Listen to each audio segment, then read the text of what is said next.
Hello, everyone. This is Dawn Van Dam. I'm the president of 1 Million Solutions in Health. Welcome to today's webinar called Supporting Research and Development. This will be a close look by our speaker at the pharmaceutical industry and some future areas for them to improve and get more efficient and more productive, et cetera, et cetera. So I'm going to give you a little bit of an overview about 1 Million Solutions in Health.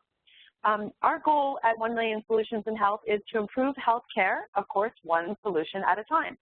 So we're sort of like a Wikipedia or a similar program like that where we're trying to collect ideas, do webinars, videos, discussion forums, blogs, et cetera.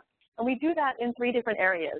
One is life sciences, so that would include the development of new diagnostics, new devices, new pharmaceuticals, looking at genomics and the other areas that are going to improve our health as we go forward. The second area would be in the area of healthcare, where we're working with physicians, pharmacists, nurses, and other allied healthcare professionals, again, to share ideas and help us all get smarter and better at providing healthcare for the millions of people around the world. And the third is to get ideas from patients and consumers, because we know that sometimes they have experiences that are quite outside the healthcare system, but that are very beneficial to everyone in helping us be successful in improving healthcare and life sciences. So the 3 areas and the way that we do this at 1 Million Solutions in Health is, first of all, we're trying to connect people and with others working on similar initiatives around the globe. So if you see someone that you're interested in talking to that's either sharing information or sharing ideas, we would like to help hook you up with those people so that maybe you can work on a project together. We'd also like to help people learn and share. We're inviting people to join our community to learn about ideas from other people, to share their own knowledge, and to do that, as I mentioned, through events, discussion forums, articles. And really what we're trying to do is evaluate new science and technology initiatives in order to accelerate and improve ourselves as we go forward. So what we're asking you to do is to help us innovate, to send us your ideas, whether you're in academia, government, if you're an entrepreneur, you have a business, and we'll work with you to see how we can share your ideas with our global community.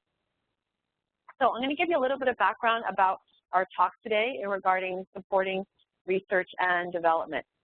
So our speaker, which I will introduce in a few moments, his name is Dr. Albert Giovenella, and in the past few years, a number of large pharmaceutical companies have sizably reduced their R&D staff while in the process of updating their business models.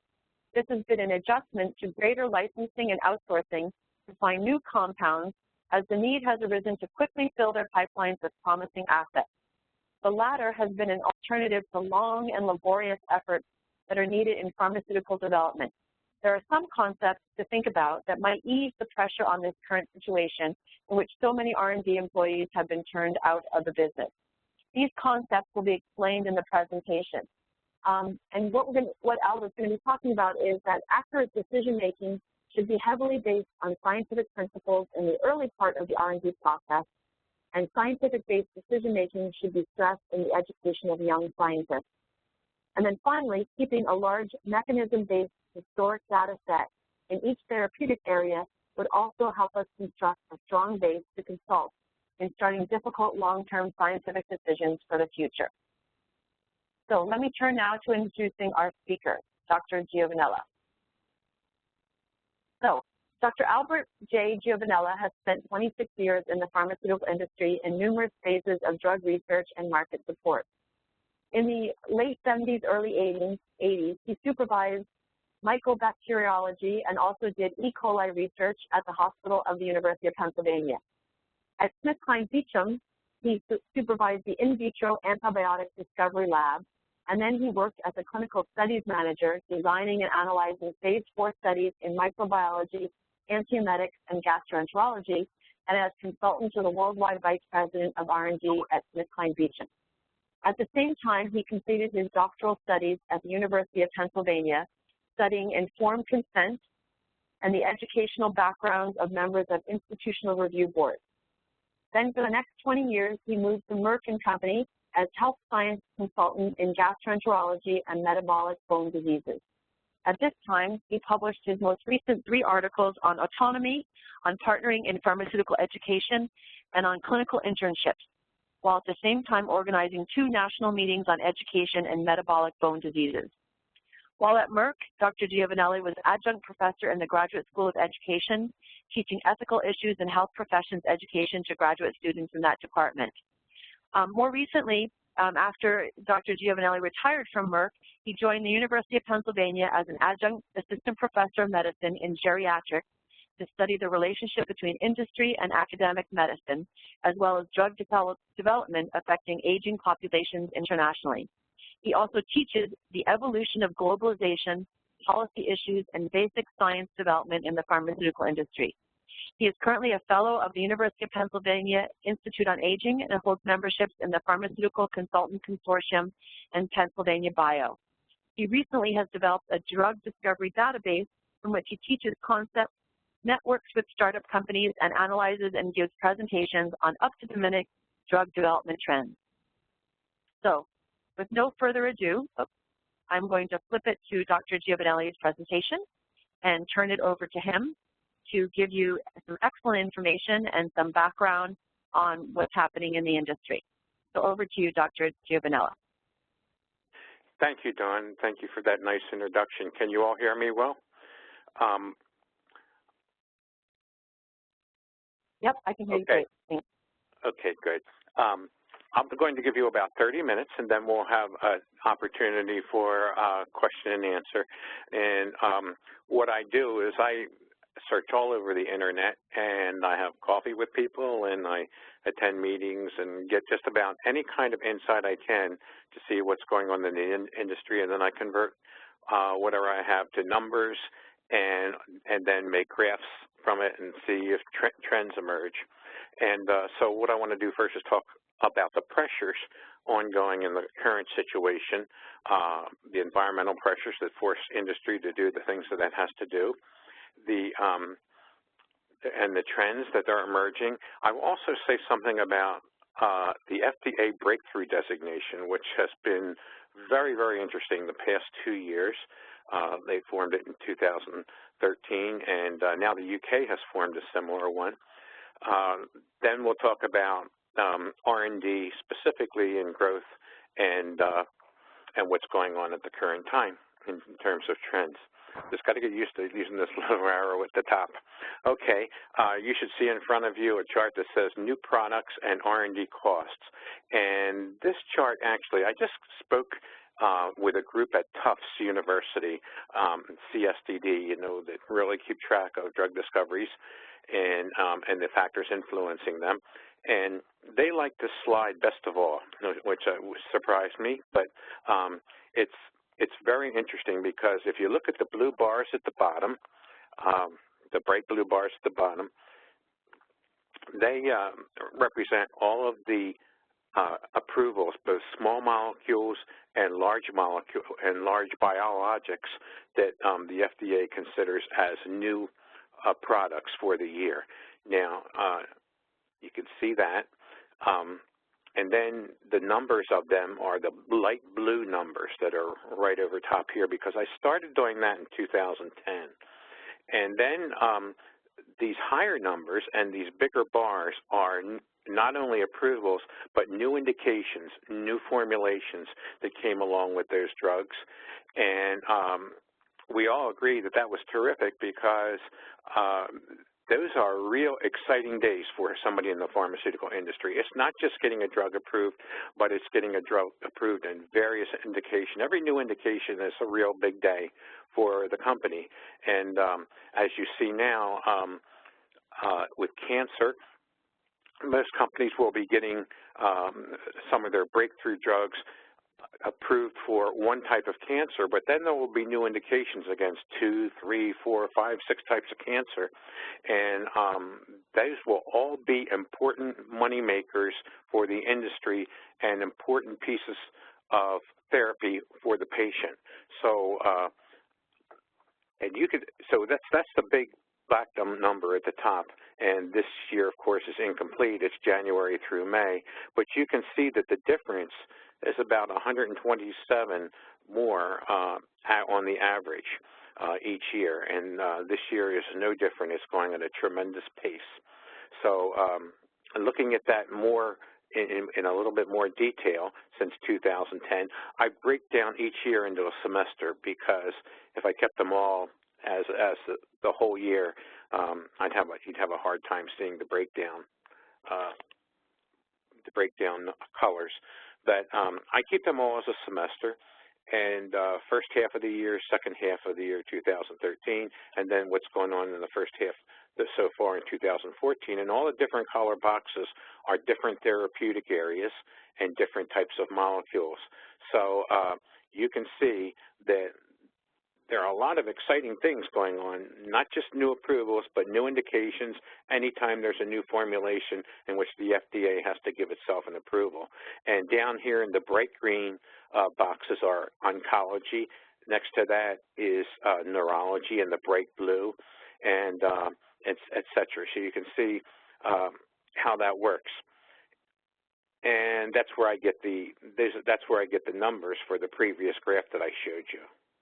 Now, speaking of pressure and competition and exclusivity, this is what has brought about most pressure on the industry, and that is how hard it is and how expensive and long it takes to come through with a drug. This is from Tufts in 2007. I made a schematic out of it. They had the data, and I made kind of a schematic out of it. This is from the point of discovery, the 20-year patent life of a drug, and this gray box in the middle I call the Damasi window from Joe Damasi at Tufts, and that means that there's about 8 to 12 years it takes to approve a drug after the time the patent is first issued, and then $800 million to $1.2 billion are the costs. Now, the longer that takes, this line right here, the more you have to invest, and the longer it takes, the less you can get out of the drug as far as sales and benefits. So this is where the time pressure comes from.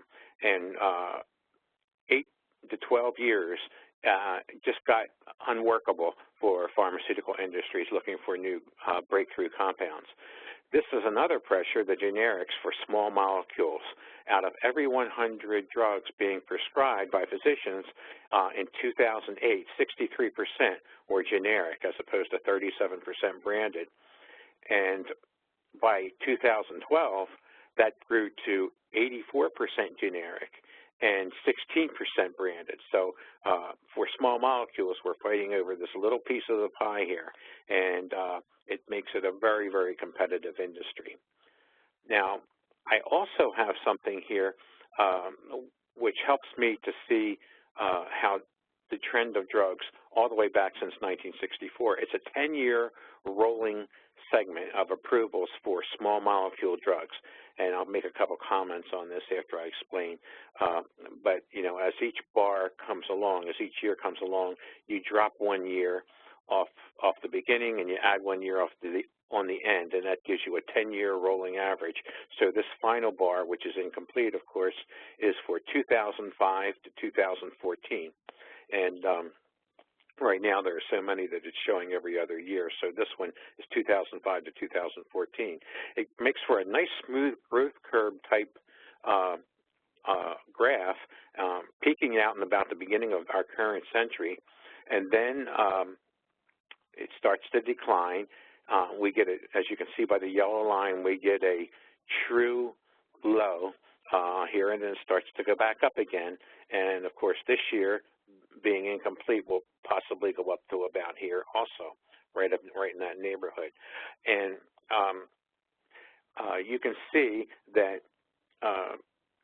for small molecules, the numbers were starting to decline pretty radically, and then came along new small biotech companies with new targets and new types of molecules, and so I call this the biotech effect, mostly for their effect on small molecules, because I have a separate one of these for biologics. And right now, I haven't shown it because biologics, it only goes to 1996 as opposed to 1964 because it's a recent type of R&D. And but it is constantly going up. Okay, the biologics one is still going up, and I only have about, we'll say about this many bars. But and the comment, I want to be fair, so the comment coming out of Tufts with a good friend of mine, Ken Caton, is that, gee, Al, your segment is too long. 10 years is too long a segment. We use 3 at Tufts. I used a 10-year-long segment because of the fact that it's 10 to 12 years to come up with each new molecule, and since he's already doing 3 years, there's no point in duplicating that. I might as well see what it looks like with a longer segment and continue it, and we can. It makes for a very nice growth curve for me. I can see what's happening nicely.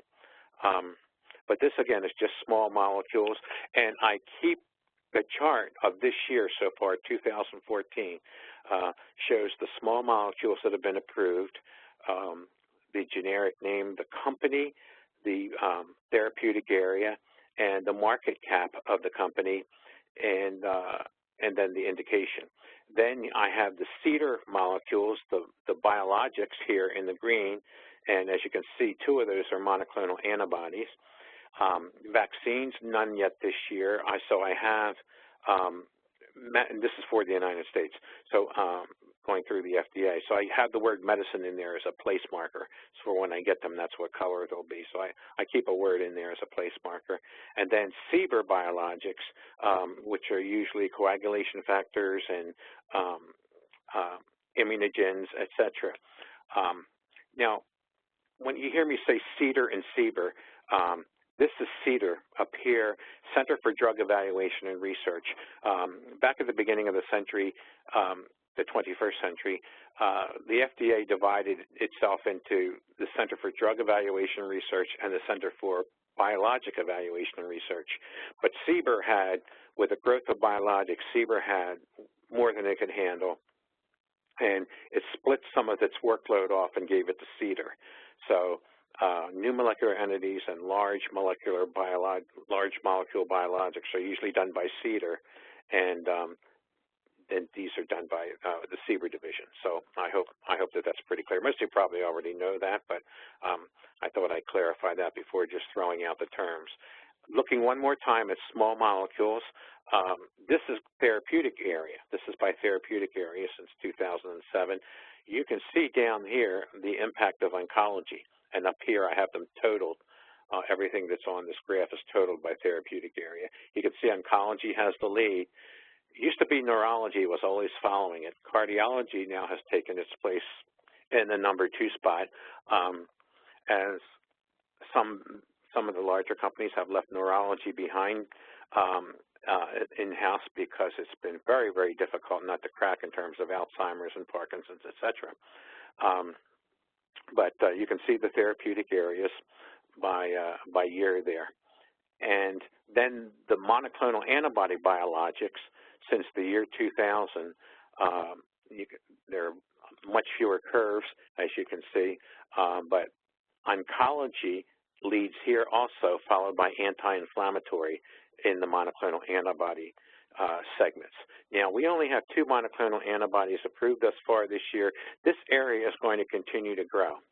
And we've got an entire half of a year yet, and there are a number that are due to go for approval by the end of this year and by the beginning of 2015. This is going to be such a hot area. The PD-1 drugs in cancer are going to be monoclonal antibodies, and the PCSK9 drugs in cardiology, 90% of those are going to be monoclonal antibodies. This is going to be a really high. You're going to see those last bars really grow in terms of monoclonal antibodies, and then you also have, I included here, the antibody drug conjugates that will keep on coming. The Roche has made its mark in. And monoclonal antibodies, well, we'll talk about. I'll talk about why they're going to be so big as we go through another model later. But here you can see, and this will grow. Believe me, by the end of this year and next year, you're going to see this really grow.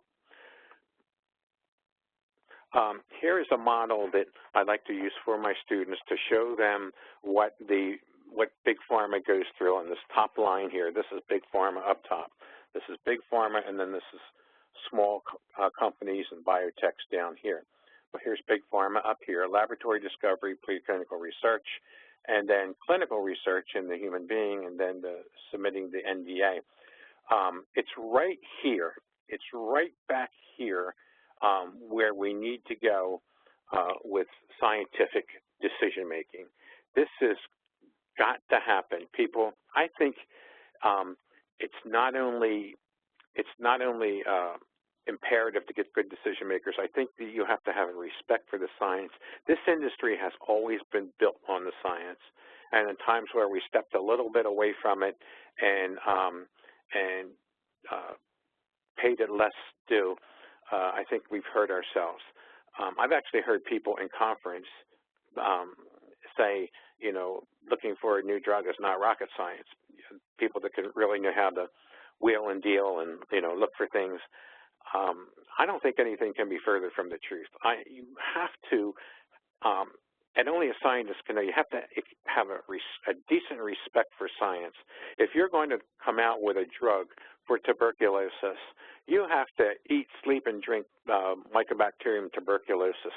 You have to know that bacillus inside and out. You're living with it day in and day out, and you're doing that because you love it. But you learn a certain type of decision making that all your scientific skills go into, and I think we need to hone that ability more and more in our country.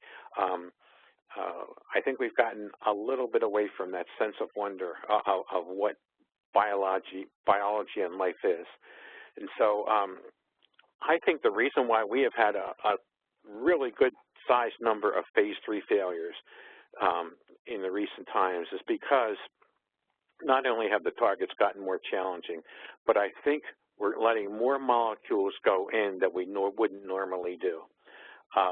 And once you do that, down this end, down to the phase 3 end, things get very difficult and very expensive. So you need to really do some soul searching early on in the process with scientific decision making.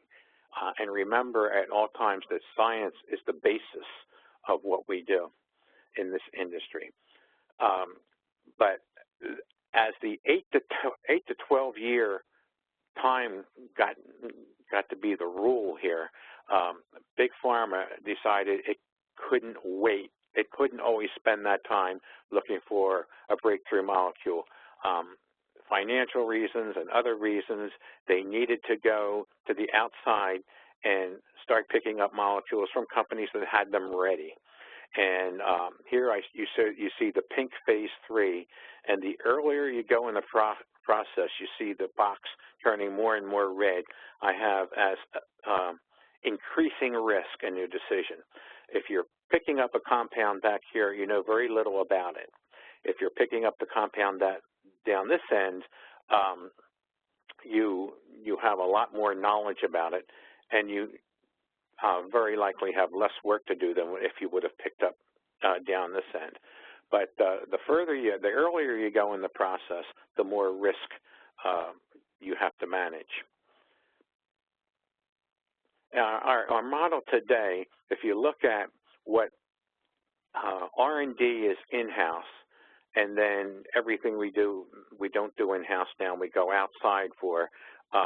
We see much more attention and money spent on looking for molecules outside, and very, very probably because of the 10 to 12 year time length that it takes, and sometimes longer, and the expense has gotten dramatic in terms of looking for new molecules, and particularly clinical trials in phase 2 and phase 3 have gotten very expensive. So we tend to outsource a lot of things and look outside the company in order to build our drug portfolio in the company. And we've come on topics recently, on terminology recently in our portfolio as the core business. We really hear that term a lot this year, as opposed to companies, big pharma companies, wanting to have a product in every therapeutic area. Now they've decided they've got to have a core business and concentrate on the areas and things that they know the best. And those parts of R&D that are not involved in the core business, they tend to cut, and they tend to divest parts of the company that aren't making as much money as other parts of the company. They can't carry them anymore, and they're now divesting different parts of the company. M&A is still alive and well and increasing, and licensing, of course, is still around, licensing products. Something new that has happened this year is the asset swap, and we'll talk about that a little bit. Never thought I'd see anything quite like that it has gotten, but we'll talk about the asset swap later. And then if we look from our portfolio being made of certain types of molecules, the small molecule is becoming less and less, looking for the small molecule blockbuster. Biologics, as I mentioned to you earlier, are going to really be predominant over the next couple of years, especially immunomodulation biologics. Monoclonal antibodies, it turns out that many of them are for disease states that are very, very bad disease states. So they tend to get reimbursed, and the fact that they're monoclonal antibodies, they're less likely than the small molecules to have a generic. First of all, you can't have a generic biologic. As you know, you have to have a biosimilar because no two proteins are exactly the same. And this encompassing protein biologics, protein biology, there has to be a special path toward biosimilars in order, after a drug goes off patent, in order for you to have a similar drug and have somebody take your sales. Now, while there are biosimilar pathways in other parts of the world, in fact, in the Russian Federation just approved last week a biologic for rituximab. And while that has happened in other countries in the world, the FDA has still not put out a biosimilar program, a biosimilar process in the United States. They've taken their last swipe at what I believe are their regulations. They've submitted a document for comments in which they've got 4 levels of similarity for biologics, and you'll have a few months to comment on those. But they're still, even though it's been worked on, it's been part of since 2010, it's been part of the Obamacare Act, and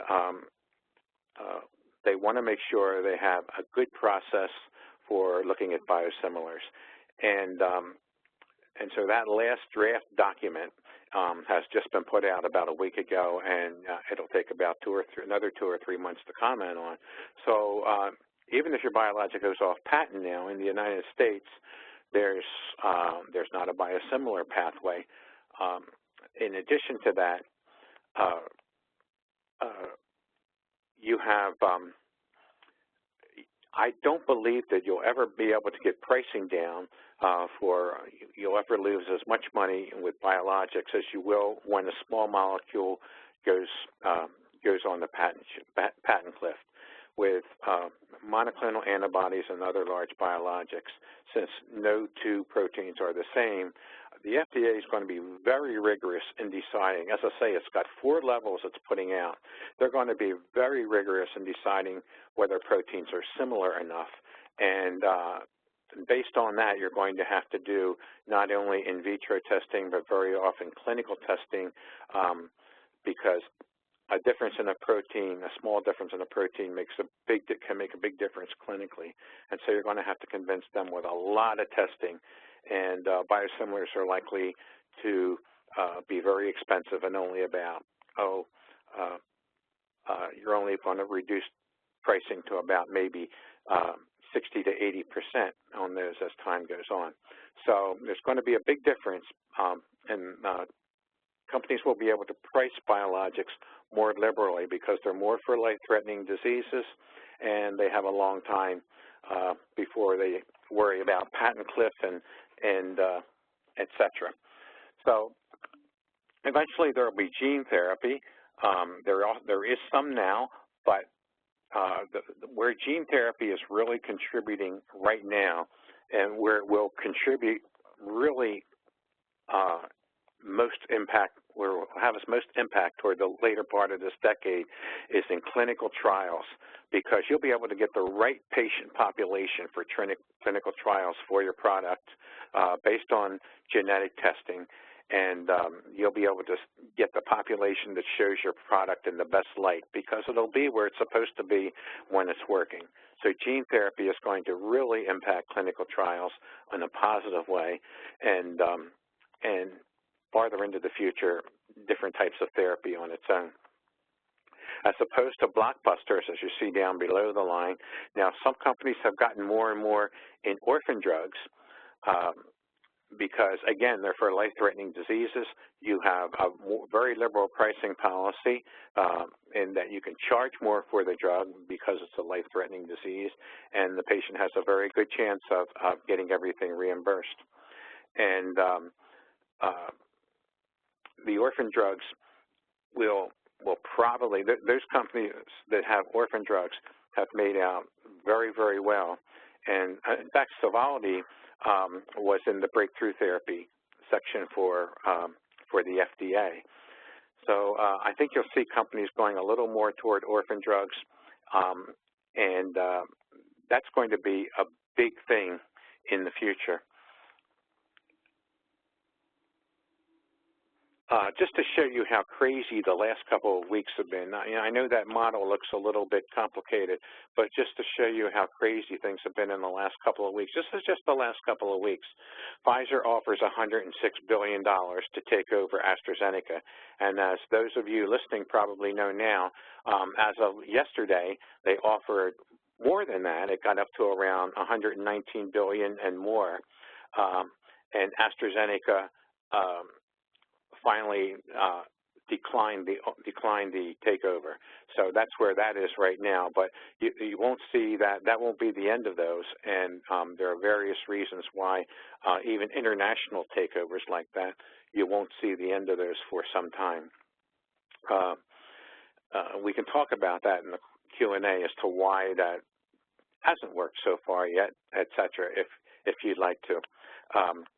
As far as the second section below that first line, the asset swap, Novartis has acquired GSK's oncology business, most of their oncology business, for $14.5 billion, plus a possible $1.5 billion in milestones. And in turn, GSK is acquiring most of Novartis vaccines business for $7.1 billion. Now, GSK decided it would, looking at core business, they decided they wanted vaccines in their core business. They could make a bigger impact there, and they shipped most of their oncology to Novartis. This is all going to take about a year for everything to complete, and GSK and Novartis will form a joint venture consumer business, of which GSK will own most, about 63.5%.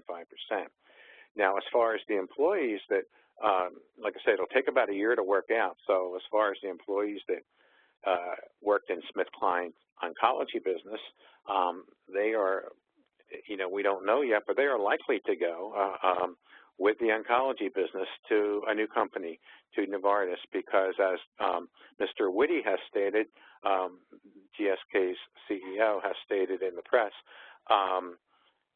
he doesn't know yet, since it's all going to take about a year, he doesn't know yet exactly what's going to happen, but he says he believes it's likely that the employees will follow the business.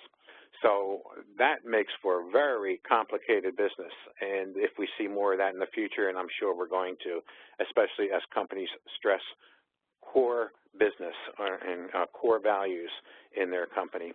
Novartis is also selling its animal health business, which makes Eli Lilly a very large company for animal health now, and that's going for $4.5 billion. In addition, speaking of divesting assets, Merck sold its consumer business to Bayer for $14.2 billion, drugs that were off patent, and they are also going to form a kind of a joint venture effort with Bayer. They're going to partner with Bayer in cardiology drugs. And Merck has sold off much of their ophthalmology business to Santen in Japan for the business in the Asia-Pacific, Japan, and the European Union. Merck will keep the ophthalmology in Latin America, Canada, and Australia. So this is just 2 weeks. And also yesterday we heard about Abbott buying CFR Pharmaceuticals in Santiago, Chile for $3 billion. And with that, they'll get about 1,000 pipeline drugs, and they'll get increased R&D staff, and they'll get about 7,000 CFR pharmaceutical employees down in South America. So that was even 2 reasons for the chart. I sent my slides in about a week ago, so if anything updates, I'll try and let you know that. But it has been an incredibly busy couple of weeks, right up till this morning in the pharmaceutical industry. In addition, there was an article out in the New England Journal of Medicine, a very nice study done from the University of Michigan Health System, that U.S. shares in global biomedical R&D declined from about 51% to 45%, and $131 billion in 2007 to $119 billion by 2012. Europe held steady at 29%, and Asia expanded from 18% to 24%. Now, we know there are a lot of economic factors involved, like corporate tax rates, in which the United States is up around 35%, and the UK and China are down closer to 20%. That's one factor that may be involved. But in addition, I often wonder at how we value science. Again, the science. In the United States, I hope that we're valuing it as much here in our country as far as being part of decision making, as being part of R&D. I hope that we're valuing it as much as I've seen from some other countries. Working at the University of Pennsylvania, I've seen a lot of people come from the Asian part of the globe, etc., and looking at their values towards science, it's quite interesting, quite nice, really. So it's I hope that we're not losing that as a country, because every little bit is very important. This is something I want to speak very quickly about, the FDA breakthrough therapy decision, because this really incentivized going for orphan drugs. In the Safety and Innovation Act of 2012, they said they would designate a drug or a therapy, a breakthrough therapy, if it was for a life-threatening disease and you could prove clinically. Now, this is a first. You have to prove clinically in order to get the designation that you've made substantial improvement on one or more clinically significant endpoints. So this makes it very, very difficult. And they turn away more than half of people filling out applications. But getting a breakthrough therapy greatly enhances, it shortens the evaluation time of your drug, and again, the pricing issues are a lot different, and the competition is a lot different with breakthrough therapies. I have one kind of overview chart. Like I said, I sent in my slides about a week ago. And so one or two of these have changed. Bristol-Myers Squibb has gotten a breakthrough therapy designation for nivolumab, and so that will make the biologics 6. This has also changed to 30, but biologics are now 6. There are now 39 breakthrough therapies in development. I keep very close track on this particular segment. Interestingly, across the size of biomedical research, from the very large pharma companies to smaller companies, it's been pretty even up. And therapeutic areas, oncology, as always, is now up to 15.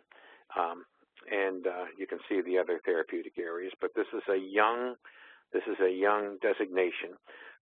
7 have gotten approval, and as you see, of those 7, 5 of them are oncology.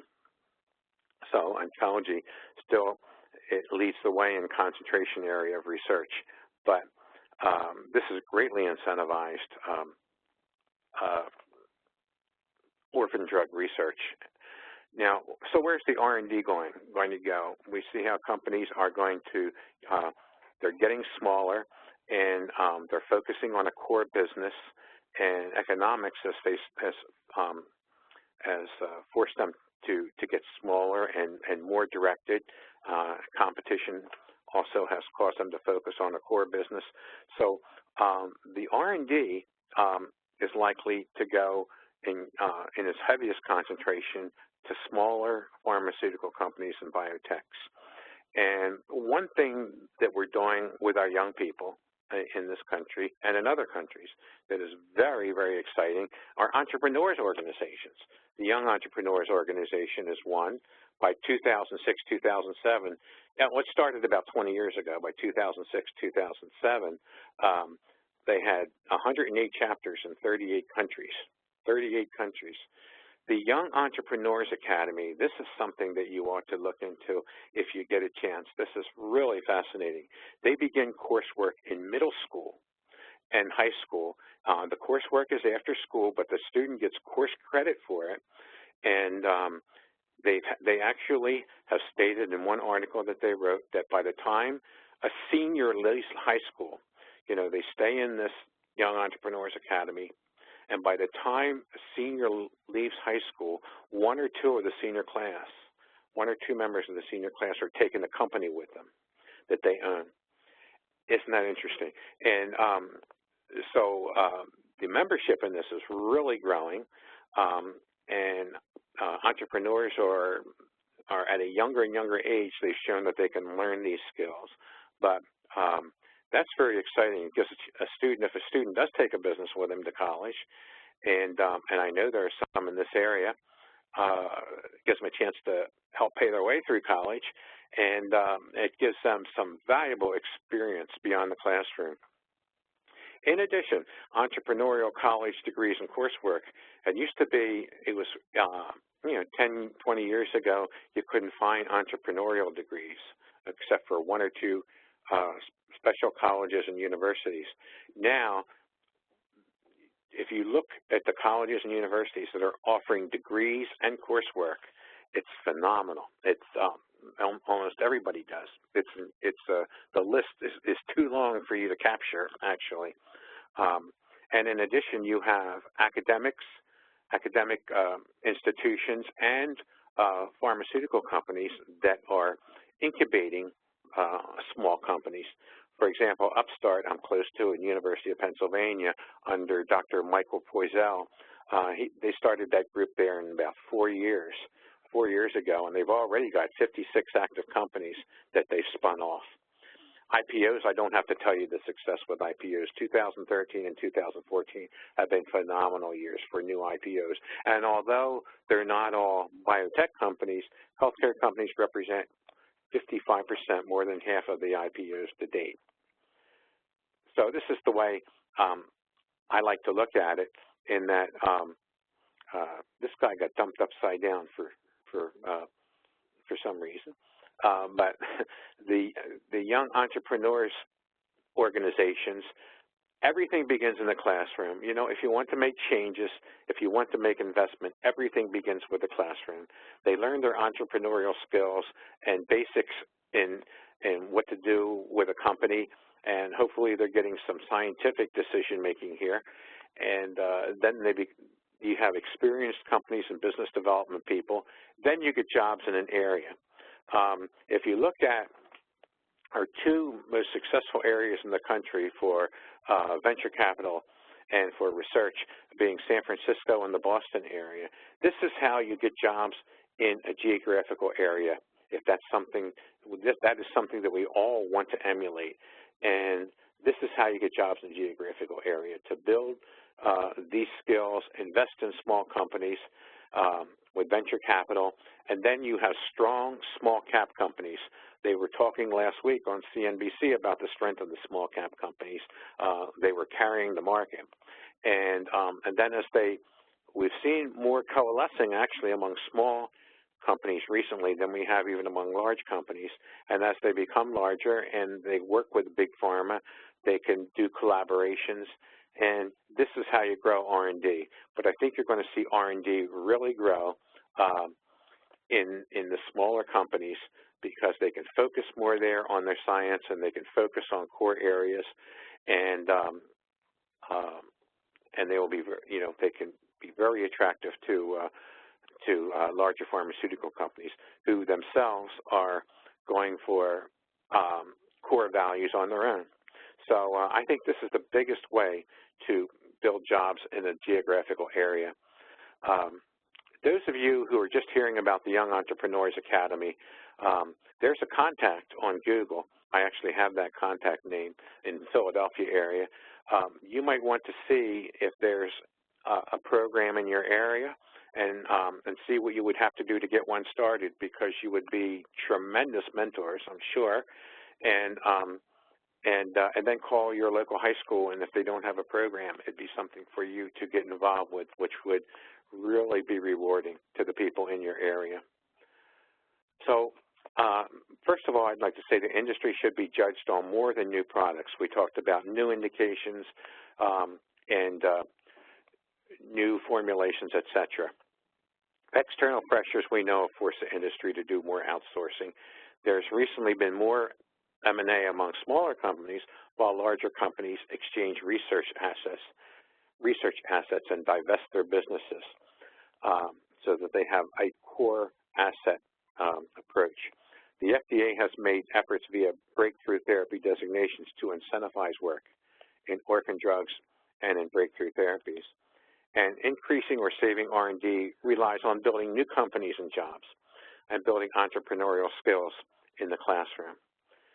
So with that, I would like to say thank you for listening and taking the time to be with me today.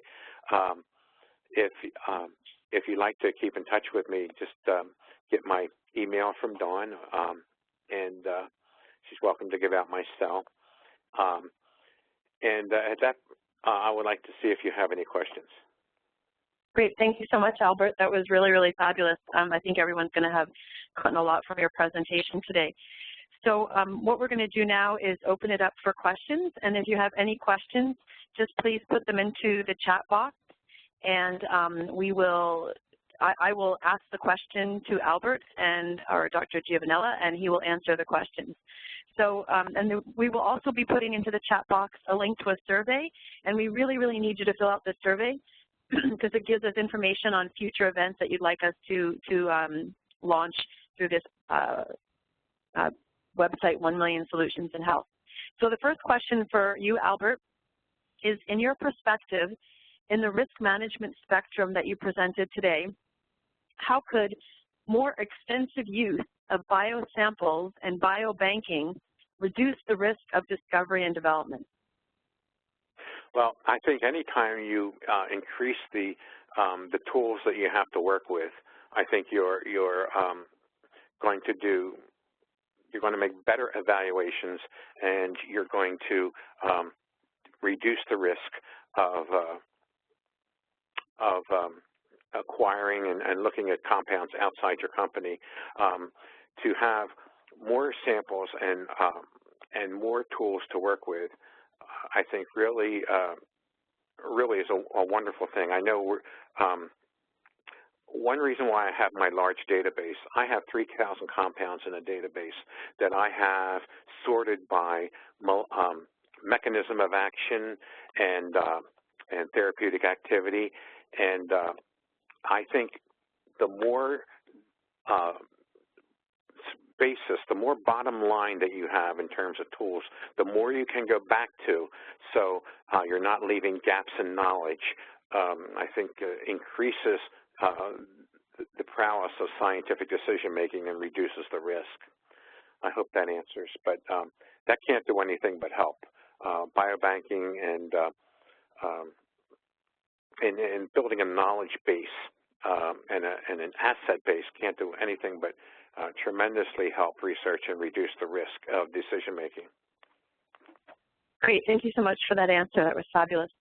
Another question here is, and again, I'll encourage people to put more questions into the chat box. Do you feel that R&D in 2020 will look different than it does right now? That's an excellent question, and I do. I think there'll be more biologic research. Once companies have made the initial investment of more than $200 million to build facilities, et cetera, I think you're going to see more breakthrough therapies come from biologic research, and more targeted therapies come from both biologic and genetic research. Right now, you know, the way we've had to do drug research in the past, in which we've gotten a molecule out to hit large members of the population, that has served us well. But as we get to new targets and orphan diseases and diseases that we haven't yet conquered, and particularly cancer, cancer is such an individualistic disease in so many ways. You're going to see people go more toward gene-targeted compounds and immunologically targeted compounds, and I think there'll be more. I think there'll be smaller companies. I think everybody will have contracted a bit, and I think we'll have a larger number of small companies that are hiring people, young people who have skills that we didn't have. My skills coming up as a microbiologist, coming through college and graduate school, I think about those skills, and now I see it's so wonderful to brush shoulders with students on campus and talk with students on campus who are doing things with genes in order to increase an immune response, et cetera. I mean, these are young people, 19, 20 years old, and the techniques that they're working on, you know, they don't have to worry about jobs because in the future, because they have such tools that us older folk never dreamed of.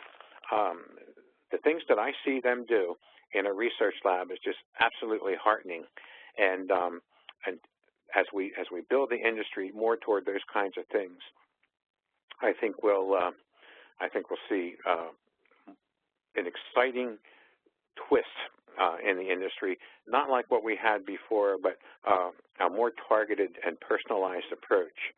Now, of course, a lot depends on an economic future and how industries will fare in keeping their employees safe and being able to pay for their employees' health care. We have to do things to attack some of those issues because it's a big part of what a company has to think about when they're trying to grow in the future. So a lot of this will depend on the economic future that we have in our country, and whether or not we keep R&D here depends a lot, as you know, on the corporate tax rates and our value of science, how we value science as a key part of our education effort, and how we value education itself. But yes, I think in the 2020s, those of us who worked in the pharmaceutical industry in the first decade of this century and in the last century, the 1990s and 1980s, I don't think we'll recognize some of the labs and the way the industry works. Great. Well, thank you, Albert. I have another question for you here, and I'm going to give an answer to this one and then also turn it over to you. So the question is, it is so hard for small companies to find funds. Don't you think they will die before reaching the phase 3, the phase with the lowest risk for big pharma? So my answer is not really an answer, but to say that we actually have a program to help companies like this. So if people want to contact me directly, I would more than I'd love them to contact me to find out more about our program. But I'll turn it over to you, Albert, and ask you your thoughts about small companies and their struggles with finding funds before they can get to the phase 3 research. I have to echo Dawn's comments. I think you should contact her and key thought leaders in your geographical area. There's all kinds of money out there if you know where to look for it in terms of. I mean, I even see people building businesses in the Philadelphia area on crowdfunding, and it's a very interesting take on things. But you know, there are a lot of incubators around, and there's money from advocacy groups, et cetera. So, you know, don't kick it in. Don't throw in the towel until you've had exhausted every possible way of looking for funding. And I think as the small businesses grow, I think the capital tends to follow. And I do think that's why maybe the Boston area and the San Francisco area have been so successful in attracting funding. I think as you have entrepreneurs moving into the area and businesses begin to grow, I think the capital tends to follow. They know where the action is. And so it helps to build networks around this. And people like the kind of people that are doing the work that Dawn is, because you would just be amazed at what is all around, I mean, that I don't know about and that you might not know about. So when you have an opportunity like that, you know, do contact these people, because I think the capital will follow in the future as we see where the R&D goes. Yeah, I'll just add one more point to that. I was reading a recent report by PricewaterhouseCoopers, and they looked at all the investment across all the different industries, you know, like life sciences versus, you know, technology versus, you know, energy, et cetera, and then they looked at it all geographically, and it was U.S.-based in this case, and it was more venture capital as well, so a bit more biased to just that type of funding. But it was funny because they had, it was a bar chart, and they had a huge column on the high-tech investment, and then everyone else was kind of low, life sciences, energy, et cetera, and they also had a huge level of investment in California, and again, all the other geographic areas were low. So I know one of my personal goals is to fix that bar chart so it's a bit more balanced between high-tech and California and make it more life sciences, and as you say, either Boston or at least the East Coast to kind of get more investment coming out of those areas. But I think the areas to look for funding right now are not the venture capital and private equity areas, but more the angel and super angel class, and they have a lot more interest in life sciences and healthcare for sure. So Albert, another question for you. How about the medical device field? How do you feel this area will advance in the next 5 to 10 years? Do you have any thoughts about that, although I know your expertise is a bit more pharmaceutical? Well, I know some companies that do medical device education programs, and when they switched to medical device, they got their attendance increased by more than 100%. I mean, there's a lot of interest in it out there, and I think there are. The other thing about us is that the FDA is considering having a medical device breakthrough therapy policy like they did for drugs. So I think you're going to see. And also, if I look at our university in terms of robotics and engineering, I see a tremendous number of people going into that here at the University of Pennsylvania, and they're scientists to boot, so they already kind of like that area. And I think you'll see medical devices grow. Again, as you keep science at the forefront. Another thing, if you're interested in medical education on the part of pharmaceuticals and then on the part of medical devices, the apps, learning to build apps, if you've got computer skills that you can build an app, I mean, that is just going to be, I mean, doctors love handheld devices. Doctors, and it seems like everybody in the country loves handheld devices, and everybody's going to the app to make their life easier. And that's going to be a big part of the future. So, and whatever follows the app that we haven't even conceived yet. Technology is just getting so important. And if you have computer skills also, that's another way that you can take your science into really helping people, whether they be medical device people or drug people or physicians. These fields are going to. Go ahead. Oh, sorry. Go ahead, Albert. I was going to say we have 2 more quick questions for you. I'm not sure if they're quick questions, but we'll just go through them, and then we'll wrap it up for today. So the first one is, does it all mean more patent applications in the coming years in the pharma field, or rather less patent applications? I think there'll be more That's a good question. I think there'll be more because as we go into biologics, there's not only the biologic itself, but it's how you made it. It's the cell line. It's you know, the immune molecule. It's the animal. It's everything. It's how you make these therapies that are new therapies. Actually, Enbrel, I think, has a couple of patents on it, and that's been able to extend its health. Able to extend its patent life. So you not only have to know now where the small molecules, you had the patent on the drug in most cases. In the biologics, you're going to have patents on the process. Same way with vaccines. You're going to have patents on the process, on the cell lines, on everything you use. So I think the new biotech research will mean many more patents, actually. Even if there are fewer therapies, I think there will be many more patents. So thank you. That's a good question. Great. So I'm just going to remind everyone that there is a survey in the chat box, and if you could just click on that and open it up, then it'll still be there even when the webinar ends, and you can help us out by answering those. I think there's just 5 quick questions. But the very last question for Albert today is, given the requirement from the FDA to conduct large phase 3 trials to assess safety and outcome of many drugs, for instance, cardiovascular, diabetes, et cetera, many companies have decided not to pursue these disease areas any longer because of the high cost.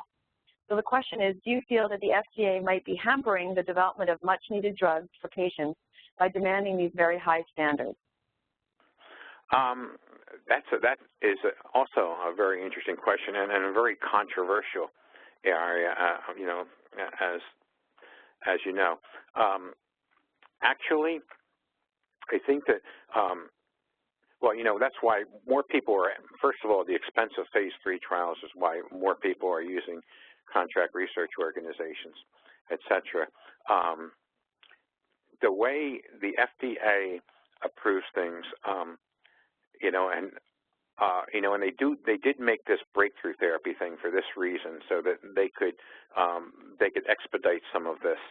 But you know, you only have to get burned once by having a drug that comes out, and having it have problems.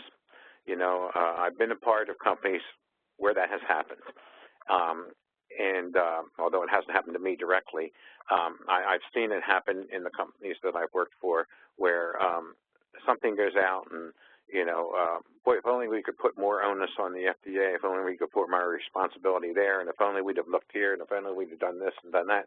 But, and even some people have done everything they possibly could, and it's still backfired on them when it got in the general population. I think that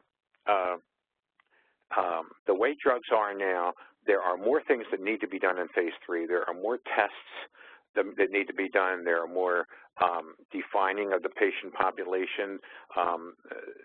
There are new targets, and so there's determining of is the person staying safe and that kind of thing. It's a very, very risky area where you are in phase 3.